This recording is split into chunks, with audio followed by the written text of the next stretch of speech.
seera uumamaa boqonnaa 12 lakkoofsa 12 irraa kaasee dubbisa. Waaqayyo gaaf tokko Abrahaamin biyya kee keessaa, lammii kee keessaa, maatii abbaa keetii keessaa ba'ii gara biyya ansi agarsiisu dhaqi. Ani saba guddaa sin godha, sin eebbisa, maqaa kees nan guddisa. Eebbas in taata, warra si eebbisan nan eebbisa, warra si salphisan nan abaara. Qomoon biyya lafarraa hundinuu sababii keetiif in eebbifamu jedheen. Sagalee kanarraa gaafa ilaaltanii waa'ee Abrahaamin argitu. Waaqayyotu gaaf tokko Abrahaamin eebbisuu barbaade biyya kee keessaa, lammii kee keessaa, maatii abbaa keetii keessaa ba'iiti gara biyya ansi agarsiisuu dhaqiireen. Maali waaqamni achitti eebbisuun? Tokko Waaqayyo kan inni Abrahaamin achii baasuu barbaadeef biyyichi biyya ulfinni Waaqayyo keessatti hin kabajamne, biyya sagalee Waaqayyoof kabaja illaanne. Inni taanee jiru immoo Waaqayyo jararra adda baasee eebbasaa wajjin wal agarsiisuu barbaade. Kanaaf Waaqayyo dirqama si eebbisuu yoo barbaade yookiin rakkisaa kee biraa si kaasa yookiin rakkisaa kee si biraa kaasa. Seera uumamaa boqonnaa 13 lakkoofsa 14. Lot erga isa irraa gargar ba'ee booddee. Yes, ila dhaggeeffadhaa. Lot erga isarra inni eenyudha? Abrahaam. Inaasoftanis inni eenyudha? Mukarraa gargar ba'e bishaanirraa inni eenyudha? Abrahaam. Harka kee ol kaafadhu. Lot erga isarraa eenyurraa gargar ba'e Lot? Abrahaam irraa. Kottu harka kee lamaan isaa ol kaas. Akkuma ta'eeme Waaqayyo sati jaallattee duukaa fidde hamma ammaatti eebba kee awwaale adaamaa keessaa sirraa adda baasu. Tinaafuuf paasterii. Waaqayyo Abrahaamin ol jedhe lafa amma jirtu kana gara bitaa, gara mirgaa, gara ba'a biiftuu, gara lixa biiftuuttis ilaali. Ilaali. Eenyuun irraa adda baase? Lot irraa adda baase. Ishi. Biyya ati argitu kana hundumaa ani kennaa bara baraa godhee siif sanyii keetiifis nan kenna. Ishi. Ani sanyii kee akka biyyoo lafaa nan godha. Namni biyyoo lafaa lakkaa'uu yoo danda'e sanyiin kees akkasuma lakkaa'amuu hin danda'a. Yes. Ani isa waanan siif kennuuf kai dheerina biyyichaaf bal'ina isaa keessa adeemii jedhe. Abrahaamis dunkaana isaa buqqifatee gara mukkeetii qilxuu Mamree warra mandara Kebroonitti dhiyoo bira dhufee taa'e. Achittis Waaqayyoof iddoo aarsaa ijaare. Harka keessan ol kaasaa paasteriidha. Waaqayyo sina eebbisuudhaan dabalaate. Kottu harka kee lamaan isaa ol fudhu gandadhabiniiti. Akkasiin jedhee Waaqayyotu ila amma dhaggeeffadhaa. Abrahaamiif Looti ilmaan wasiilaniiti. Dhiigummaa wal keessaa qabu. Walitti dhiyaatu zariidhaanu tokko. Kottu harka kee ol kaafadhu. Waaqayyo garuu maal biratti hin barbaanne? Lootiin Abrahaamin biratti hin barbaanne. Waan si dhibee sin dhibne yeroo dheeraaf Lootu duukaa deemeetu eebba Abrahaamin awwuuge malee Abrahaam abbaa saba baay'ee ture. Abrahaamin Waaqayyo sin baay'isa sin eebbisaa dheeraan hin kakatameen malee ijaan hin argine. Gaafa irraa adda ba'e garuu isa Waaqayyo jedhee arge. Mee kottu harka kee ol kaafadhu. Isuma fira fakkaatee jireenya fakkaatee fireendii fakkaatee siif eebba kee awwaale ganama kana sirraa gargar baaseera. Ndafi mataa kee taragii wayyaa kee taragiiti wanti Waaqayyo na biratti hin barbaanne jedhe mee dabaliyaa. Narraa shanyaamee radiyyaa namada. Namni tokko duwwaan ameen jedhee fudhatoa. Sakkasii badaama ameen jette cimaadha dubbiinsa. Yesuus Kiristoos gooftaadha. Dirqama gaa har'a Waaqayyo si eebbisuu barbaada. Waaqayyo si eebbisuu barbaada. Ishi kanatti dhalattee maaliif? Eebbifamuudhaaf. Nama tokko Waaqayyo abaaruutti hin gammadu. Kan si abaaruu barbaadu seexanicha. Waaqayyo yeroo hundumaa eebba baatee si dhaabata. Akkatiin eebbifamneef immoo kan massanaakelii uumu isa hafuura hamaa isa Waaqayyo gad darbate sana jira. Yesuus Kiristoos gooftaadha. Baraati milkaa'eerattu hedee dhufee xaalaqaa gala. Naamicha teera gaafatettu dhufee waa hin booressa. Kanaaf Abrahaam kakuu qaba. Loot immoo kakuu malee Abrahaamin duukaa deema. Abrahaam sagalee qaba. Loot sagalee malee Abrahaamin duukaa deema. Kanaaf ijoolleen Lootiif ijoolleen Abrahaam, tiksitoonni Lootiif tiksitoonni Abrahaam bakkeetti walitti rakkina kaasan. Rakkoon samaayin isa kakuu qabuuf isa kakuu hin qabne gidduutti rakkinni uumame. Waaqayyo garuu Abrahaamiif baay'ee of eeggata. Abrahaam dadhabaayyuu haa ta'u. Natu si waameedheen. Natu si filateedheen. Namni tokko duwwaan iyyee maraatee eebba koon argee galaa jedhamee dabaleyaa. Yesuusim afaan amma dubbateef maqaa Yesuus Kiristoosiin ji'a 3 asitti ta'uuf. Yesuus Kiristoos gooftaa. Mee ameen jedhaa dabalaati. Mee Efesoon boqonnaa tokko lakkoofsa 3 dhaqaa dubbisaa maa'e. Waaqayyoof abbaa gooftaa keenya Yesuus Kiristoos. Waaqayyoof abbaa gooftaa keenya Yesuus Kiristoos. Isa karaa Kiristoos eebba hafuuraa hundumaan. Isa karaa eenyu? karaa Kiristoos. Sakaraa eenyu? Karaa fira, karaa hiriyaa. Sakaraa Kiristoos. Kottarka kee ol kaafadhu. Hankee inni miidhanaa eebbi xinqolaasnis miti digintinis miti 66nis miti hankee karaa Kiristoos waatota. Eeshi paastariiko. Karaa Kiristoos eebba hafuuraa hundumaan waan waaqa irraatiinis nu eebbiseef waan waaqa irraatiin kan lafarraa duwwaa miti eebbi. Waaqa irra jira eebbi. Lafarra jira eebbi. Kottarka kee ol kaafadhu. Anaaf situme waatu nu adda wayirra adda ba'uu dadhabne. Waan nu mul'achuu ide maleessa waaqayyo akkasiin jedhe asitti si abaareen achitti si eebbisaan jedhe. Asitti si eebbiseen achitti si eebbisaan. Maalan godha kan lafarraa jetti tokko tokko. Waan gootu taanaan dhiisi qaansira nama hojjedhati. Harka kee ol kaas. Waasii godha waaqayyo. Asittis eebba dachaa nyaata. Waaqarrattis eebba dachaa nyaata. Har'aa kaasee siif rakkina gargar baaseera. Dafi nama sadii achuma taa'ee cabbatee sirraa adda baay'ee dhimee dabalaa. Ati sirraa adda baay'ee dhimee dabalaa. Namni tokko duwwaan iyyee maraate. Amiina jedhu adda baay'ee. Harka kee ol fudhadhu waan jedhee si eebbisa. Har'a ganama eebba isa dhugaatu mana kee galaa jedhee waaqayyo. Eebbi sobaa jira. Eebba dhugaa jira. Eebbi sobaa jira. Eebbi sobaa kutaan amma dubbadhe kana keessatti waan cimaa tokkotu jira. Na dhaggeeffadha baay'eessa godhaati. Waaqayyo Abrahaamin eebbisuu gaafa barbaade calluma deemiti. Itti adda baasuu barbaade Looxiin.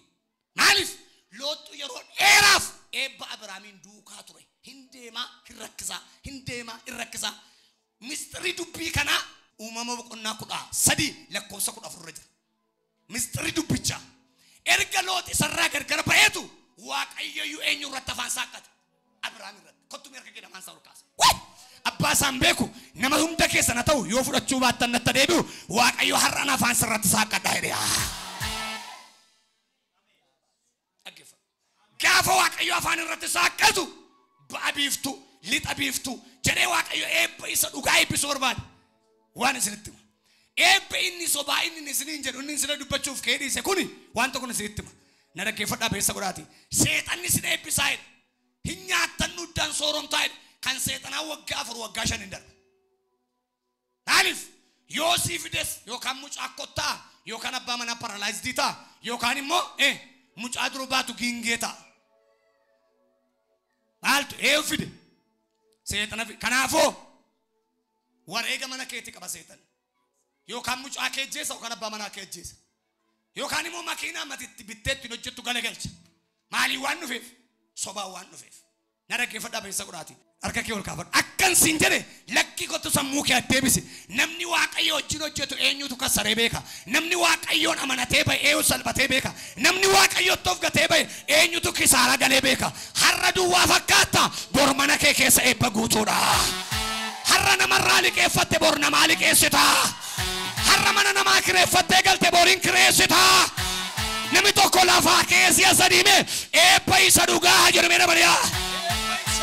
Tokko lama siitaera galateeffadhu taa'e waaqayyoon.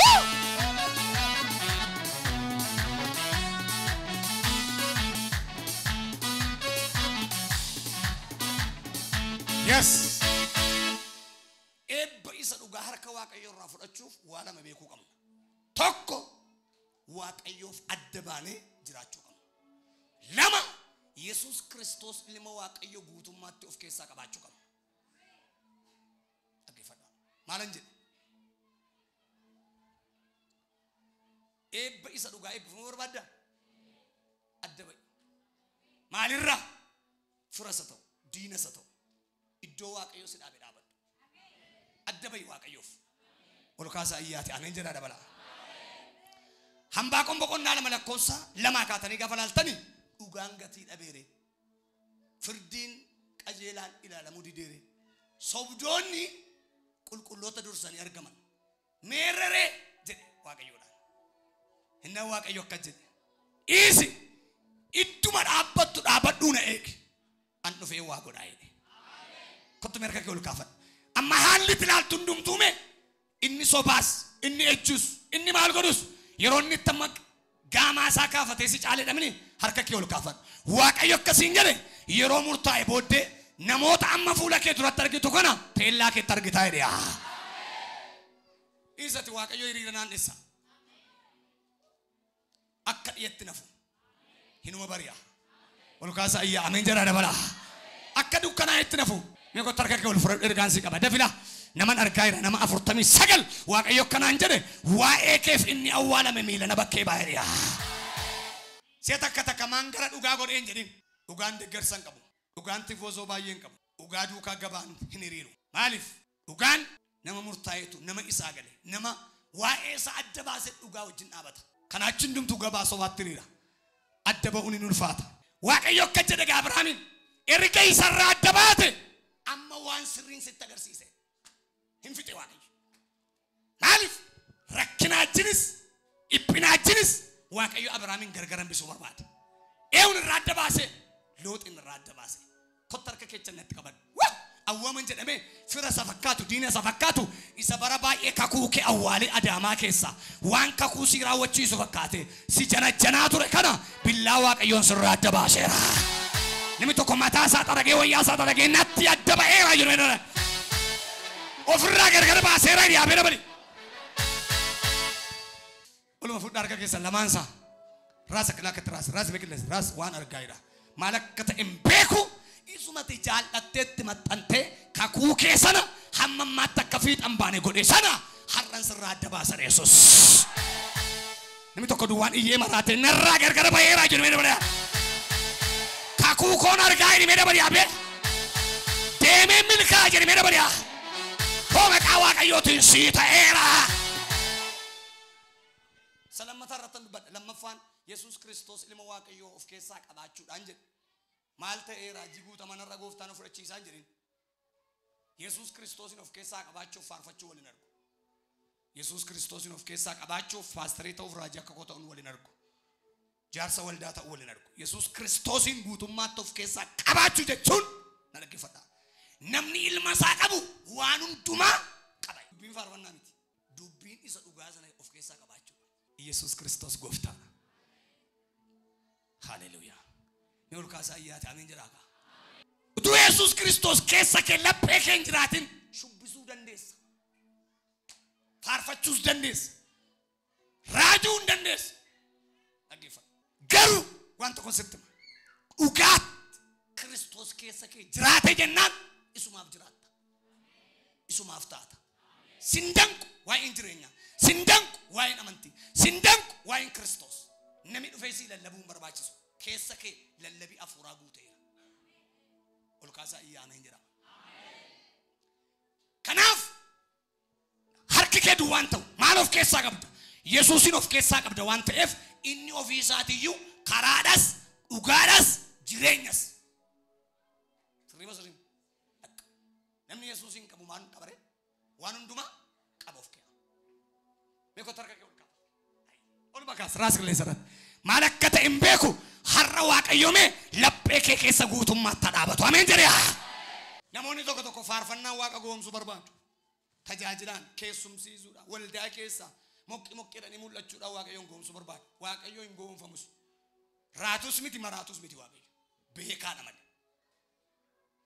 yoo dhiises beekaa dhiise malee isaaf waan hundumaatu ifaa isaaf waan hundumaatu galaa Yesuus Kiristoos gooftaa kanaaf wanti kun seetti mu barbaada sagalee waaqayyo keessa kutaa amma sila paasteriin dubbise Efesoon boqonnaa tokko lakkoofsi 3 jecha cimaa meerra nuu deebi'i paaster shee kana qabadhaa waaqayyoof abbaa gooftaa keenya Yesuus Kiristoos isa karaa Kiristoos eebbaa furaa hundumaan waan waaqarraatiin nu eebbiseef galanni haa ta'u ilaala dhaggeeffadhaa karaa Kiristoos erga isatti dhufte manni kee eebbifamaadha erga isa dhufte gaa'illi kee eebbifamaadha erga isatti dhufte tajaajilli kee eebbifamaadha erga isatti dhufte barumsi kee eebbifamaadha erga isatti dhufte hojiin kee eebbifamaadha haleluuyaa maaliif karaa Kiristoos eebba afuuraa kan waaqarraa kan lafarraatinis inni si eebbise kottaa harka keessa lamaan isaa ol kaasaa har'aa kaasee waan jedha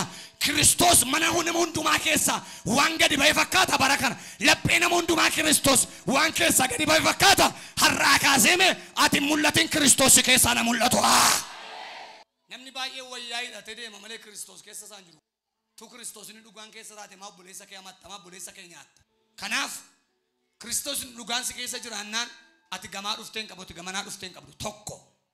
Ati duubaa dhufteen qabatu duubanaa dhufteen tokko. Na dhaggeeffadhu. Kiristoos si keessa kee jiraannaan wal cicciruu sin gaafatu. Waldaa sana caalaa isa kana caalaan qabu. Sharaa keessa teesses sharaateen keessa teesses tokkuma. Isuma sharaa kee taa'u sharaateen kee ta'a. Tu sharaa keessa hin taa'in immoo sharaateen keessa iyyuu hin ta'an. Nagaama. Kanaaf wal cicciruu maaltu fide? Kiristoos keessa kee jiraannaan tokko ati. Inni hoolaa araaraateedha. Inni qaraanii irratti bahee dhiiga isaa dhangalaase jedha. Buleessi gaafa faarfatu immoo hin dhufa Yesuus jedhe. Nu yaadachiise. Yesuus bor akka dhufu hin beennu. Kanaaf maal qabannee jirra nuyi? Maaltu keessa hin jira? Kiristoos dhuguma mana kee keessa jira. Kiristoos dhuguma laphee kee keessa jira. Waajjira kee keessa jira Kiristoos. Kiristoos erga waajjira kee keessa jiraate maa musinnaa hojjetta? Maa dhiiga namaa dhangalaafta? Maa dhayyeessaa jiitessita? Kiristoos dhuguma keessa kee jira taana. Sammuu Kiristoosin qabdu. Kanaaf akkatti bal'ifte yaadde yoo dhuguma akkas taate maqaa Yesuus Kiristoosin namni baay'ee nama ofii mul'achuu barbaada malee Kiristoos isa keessaa mul'isu. Phaawulos garuu akka jedhe nu jedhe hiyyeessa fakkaanne warra deegaa maal goona jedhe hin sooromsina jedhe. Kottu harka kee ollaa kaasu. Luba hati askia. Ol fuudharraa Waaqayyo harka kee akkan siin jedhe yooti baate yooti galte ji'attiin gara dhumaati waggattiin gara dhumaati Yesuus dhufuuf qarqara ga'eera milikkitoonni mul'ataa jiru Yesuus mee ila situ mul'ata utuu hin taane si keessaan addunyaatti mul'atu. Inni si keessaan mul'anna natti mul'atte. Ol kaasaa ayyaaneen jira. Ishi ulaagaa nu ittiin eebbifamnu qabxii shanan tokkoon isinitti hima. Eebbi ulaagaa qaba.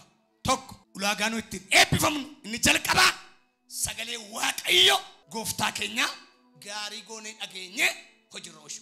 Akkeedha macaafni seera keessa deebibe boqonnaa 28 lakkoofsa tokko kaatanii gaafa laaltan waa'ee eebbifamuu ajajamanii eebbifamuu waa'ee harka akkaataatti eebbifaman guutummaatti dubbata. Sagalee Waaqayyo gooftaa keessanii gaarii gootanii yoo dhageessan. Please dhaggeeffadhaa. Sagalee Waaqayyo gooftaa keessanii gaarii gootanii yoo dhageessan.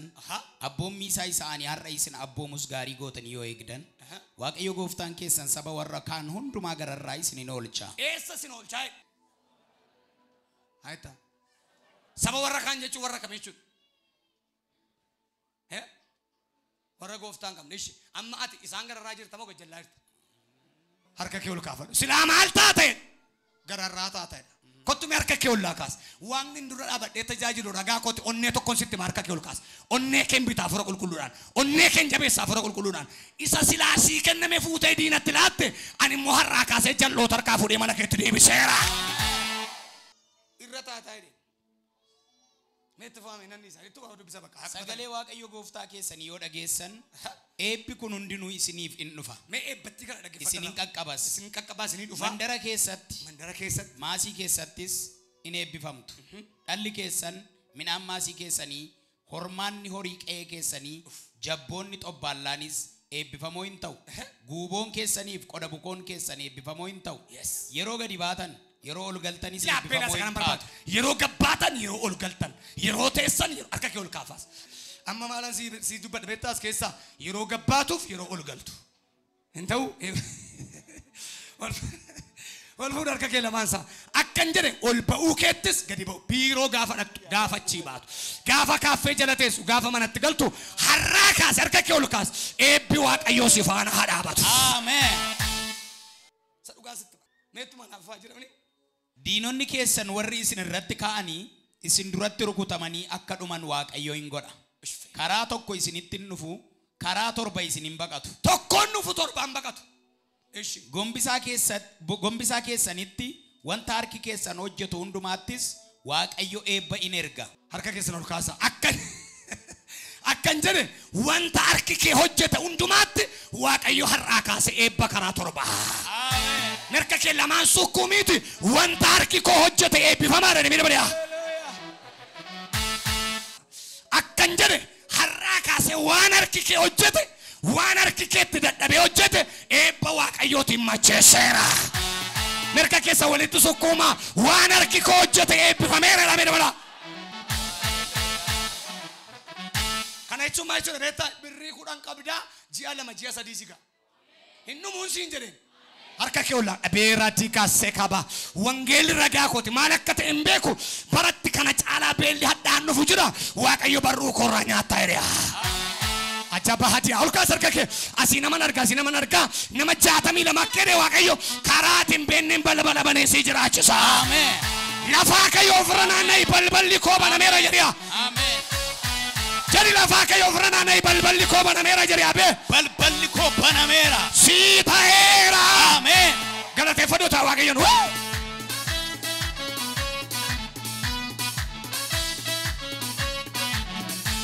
hallelujah chakadias la sagalee waaqayyo gooftaa kee toora geessa amma namni keenya itti lallabama dhugaa qabus immoo nami gurratti iyyaa olan waan gurri isaa duudutti fakkaatu waan ta'e kanaaf itti lallabama hin dhaga'a malee hojiirra oolchu kottu waan tokko sitti amma dhaga'uu du'aa miti kan nu rakkise dhaga'uu kunoo montaarboodhaan okkoo sila paastariin jedhani bakkee kanatti miidiyaadhaan feesbuukiin telegiraamiin iimuu tiktookiin waan meeqa taasaa jiru namni ma dhageessi garuu isa dhageessa sana hojiirra oolchuu dadhabne ana dabalatee isin dabalatee eebuu waaqayyo immoo dhaga'uu du'aa miti dhageenye isaaf ta'uu hojiirra oolchuu olkaasaa iyyaate ameen jedhaa dabalaate kanaaf ulaagaanu ittiin harka waaqayyo irraa eebba fudhannu maa inni dhageenye hojiirra oolchuu mina masimbira jiru rakkasaa qaba ayya waaqayyo goofta achi raasaa isa dhageesse hojiirra oolche malee ameen dabalaate eebbi mana kee jira jedhaan ameen dabalaate hinuma eebbifamtaa jedhaa ameen dabalaate eebba sobaa miti eebba dhugaa nyaataa jedhaa dabalaate namni tokko duwwaan ameen jedhee fudhatu waaqayyo eebba sa dhugaa si eebbifnaan dhuguma sitti hima hinuma jiraattaa hin uffattaa hin nyaattaa hin jiraattaa mana keetiin dhibu dhuguma sitti hima hinuma jiraatta garuu birriin keessi maaliif waaqa dhageessa kaati ol kaasaa iyyaate ameen jedha dabalaa nama siin cina jiru harkasaa qabaachi raasaa waaqayyoon dhagayyeedha dabalaati hinuma eebbifamtaa jedhaani eebba dhugaa nyaattaa jedhaani namni tokko ol kaase ameen jedhee fudhatu meenan eebbifamaa jedha dabalaati nama simbira jiru ni mohinuma eebbifamtaa jedha ameen dabala hallelujah inni jalqabaaga sagalee waaqayyo gooftaa ofii dhaga'anii ajajamuudha walumaa galatti gabaabsitanii gaafa kee hafuutan ajajamuudha mattazzas yoo ajajamne isa waaqayyo jedhe nyaanne ol kaasaa iyyaa ameen jira waaqayyotu gaaf tokko Iliyaasin akka jedhe Iliyaas kai laga kireetitti gadi bu'i achi taa'ii quraan ganamaaf galgala fooniif daabboo siif fidaa jedhe maaliif barri sun bara Iliyaas barbaadamaa jiru maaliif du'aaf waaqayyo modoksee kireetiin kaa'eetu Iliyaasin du'a jalaa baasuu barbaade barri suni baratti namni waan nyaatu dhabee keessa ba'ee mucaa walii isaa qalee nyaatu bara beela hamaa ture Iliyaasiif garuu maaltu dhaqaa jira fooniif qurxii dhaqaa fiira mee kottu harka kee lamaan isaa ol kaafadhu yoo ajajamte waaqayyo ragaa kooti adaamaadhaa rakkina hedduu salphina hedduu keessa galu keessa waaqayyo si liftii isaan baatee si dabarsa garuu dirqama ajajamuun kee dirqama waaqayyoof ajajamuun kee Iliyaasutu ajajamee dhaqee laga kireetiin teenye waan argata hin argatu bishaan achi dhugaa ganamaaf galgala quraan maal fida harka kee ol kaas isa ganama kenneef galgala keessa quraan afaan Iliyaasin maa itti beeka yookaan Iliyaastu afaan quraa beeka hiyyoo si gargaaruuf jedhee waaqayyo yoo barbaade adaamaa keessaa wayitti waa lokkosa yaa waaqayyo nama ameen hin jenneef hin ta'in harka ol kaas akkan jedhe asi biyya kanaa si baasuuf waaqayyo gana Addis Ababaatti si keessa utuu hin taane asumaa waa si lokkosa ganama borii waan haaraa dhageessa waaqayyo dadhabbiin qabu hin dubbata malee ameen hin jettu waaqayyotti barri hin dhumu tokko dubbatee si qaqqabsiisa malee harka kee ol kaas har'a dubbata borii jaansi agarsiisaan jedhe dhaggeeffadhu sa dhugaati ganamas galee gaafa baajata isaa lagaa dhumu hinduu aaree Eliyaasiyaa hinduu ammas maaltu jira nama ajajameef iddoo tokkotti si gargaaree isa miti waaqayyo yeroo dhimmi kee jala ga'u ammas kan biraa qopheessa harka kee ol kaase laabaati abaasi'a nama nargaa fuudha harka kee ol ergaan si qaba abbaa isaan beeku nama amaneen harkaa fudhateef nama 81 herreegi kee yoo si dhume herreega biraanan si hojjedha jedhe Yesuus nama simbira jiru nama 3 cabbataati waaqayyo karaatiin yaanne si geggeessaa jedha ameen dabala Ameen jettu abbe. Mekkani mekkarani yaani na kabajaa'edha mee dabala. Balbala narraa banaa'edha mee dabala. Waan haaraan agarsiisaadha mee dabala. Ilaa nama kana nama baay'ee fan kadhadha. Harki kee torbee sadii ji'a tokko ji'a lama utuu 2016 ittiin galin waraqaa haaraa harka kee galcheera.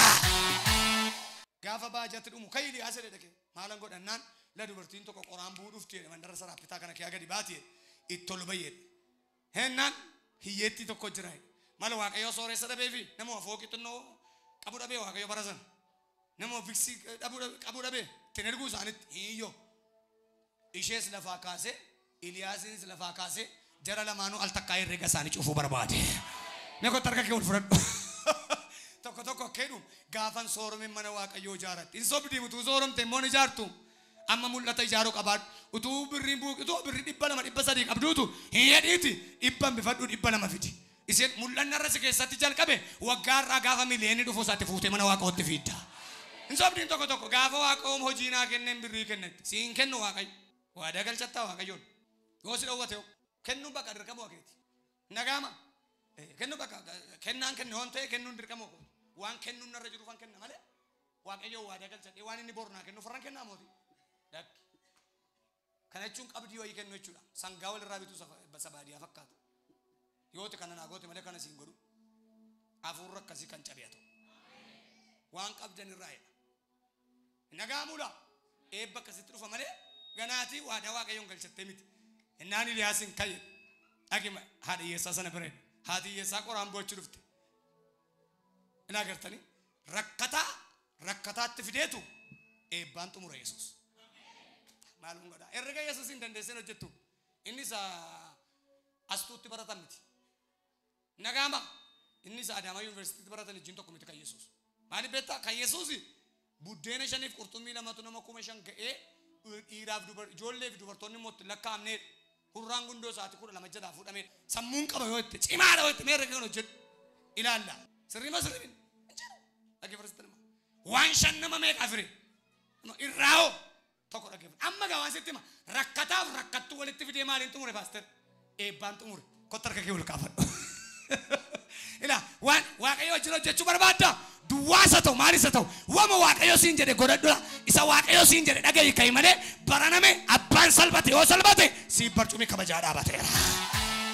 Maraatu fakkaata gaafa rakkataaf rakkattuu walitti fidee eebbaan xumuru waan sammuun darbe fakkaata garuu sammuun sirrii. Yesuus Kiristoos gooftaa. Amma eessaa fideena eebbisaa tokko hamma lafi bari'utti achi miilla isaa jala maal godhe ciisi jedhe eewun ruutiidha. Lafi bariinaan haadha maasii taati jechuudha. Meerruutti boqonnaa 3 lakkoofsa 14 kaasanaa dubbisaan. Sabii kun namanu. Isheen amma lafti bari'utti achi gara miilla isaa jalaan hin ciifte. Garuu Bo'aaz dubartiin lafa oobdii dhufuun ishee akka hin beekamne jedhee waan tureef Ruut utuu lafti ifee iji namaa wal hin hubatin kaate. Inni Ruutiin wayyaa kee isa irra keessaatti uffattu diriirsi as qabi jedhe. Isheen immoo wayyaa ishee itti qabde. Achumaanis garbuu qodaa safaraa 6 itti naqee fi ol fuudhee hin baachise. Akkasitti isheen deebitee mandaratti galte. Yeroo isheen galtes amaatiin ishee intala ko attam taate jette. Akkam taate. Yommus isheen immoo wanta namichi isheedhaaf godhe hundumaa itti himte. Inni harka kee duwwaa gara amaatii keetti hin deebiin. Maal jedhe maal harka kee ollaa kaasa maal kee duwwaa harka kee duwwaa isatti hin deebiin. Harka kee sarraasa harka kee duwwaa jedhamee dabalaate. Ol fuudha harka kee lamaansaa wangeelliin dura dhaabadhee tajaajilu ragaa kooti harka kee duwwaa dambi dullootti hin galtu. Harka kee duwwaa booranatti hin galtu. Harka kee duwwaa gujiitti hin galtu. Harka kee duwwaa shawaatti hin galtu. Harka kee duwwaa laalaa hin galtu. Iyyi harka koo duwwaa hin deemu jedhamee dabaliyaa. Siyaasa diinaa bariyaa jedhamee dabaliyaa. Tokko lama sii ta'ee. Abeet gooftaa Yesuus harka kee duwwaa gara amaatii keetiitti hin galtu. Hin deebi'in. Kanaaf ajajamanii eebba fudhachuudhaan jedhee eebba isa dhugaa akkamitti argatu yookaan ulaagaan ittiin eebbifamnu ajajamuudha. Lammataa humna kadhataa qabaachuudha. Kadhachuudha. Inni kan biroon amantii qabaachuudha. Amanuudha. Namni amantii qabu lafa duwwaatti eebba nyaata. Inni sadaffaan kan Waaqayyoo kan ta'e mana keenya keessaa baasuudha. Kan Waaqayyoo kan ta'e gaafa isin jedhu fakkeenyaaf namni 10 keessaa kennaa jaalalaasaa kurnoosaa waan Waaqayyoo isa harkaa qabu akka kan isaatti ilaallachuu qabu. Kan Waaqayyoo mana kee jira taanaan eebbifamuu hin dandeessu. Kan Waaqayyoof kan Qeesaariif. Namni keenya kan Waaqayyoo harkatti baatee utaala waldaa keenya eebbise. Tu 7-8 ta'anii harka sirra kaa'aa oolan iyyuu fayitu. Maaliif? Hamma kan Waaqayyoo mana keetiin hin baanetti eebbin jiru. Matsaafni akka jedhe kennaati qorana ilaalaa.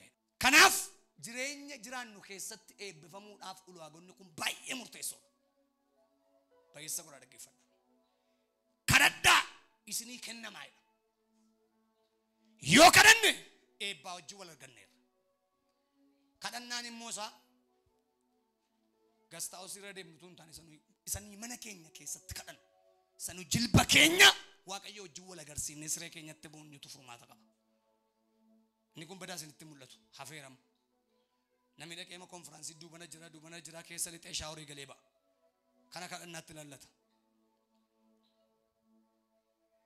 Kanaaf akkasumatti keessa keetii ka'uu qaba. Amantii jechuunis na dhaggeeffadha. Mulu wangeelii makaana Yesuusii open doorii Jesus Christ maani baansa waldoota akkasitti amanuun. Amantii jechuun keessa keetii ka'a. Inni kun dhaabbatadha.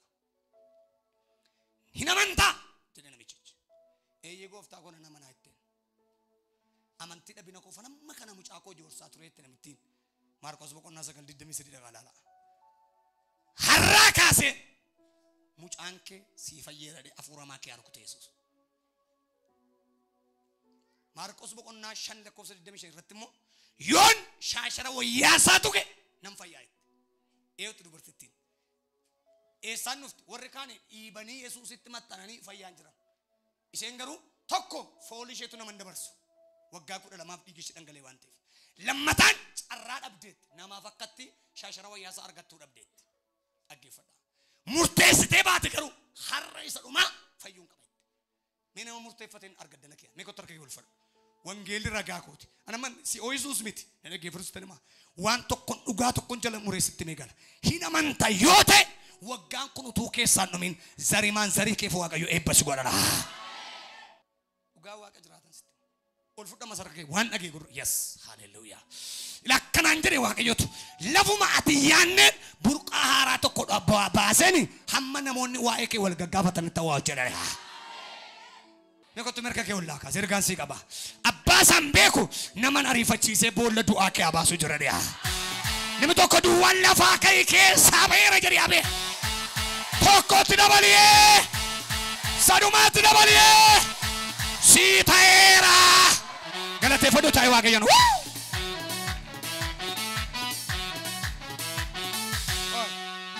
Hin amantaa yoo ta'e Waaqayyoon hamma libsuu ijaatti waa si hojjeta.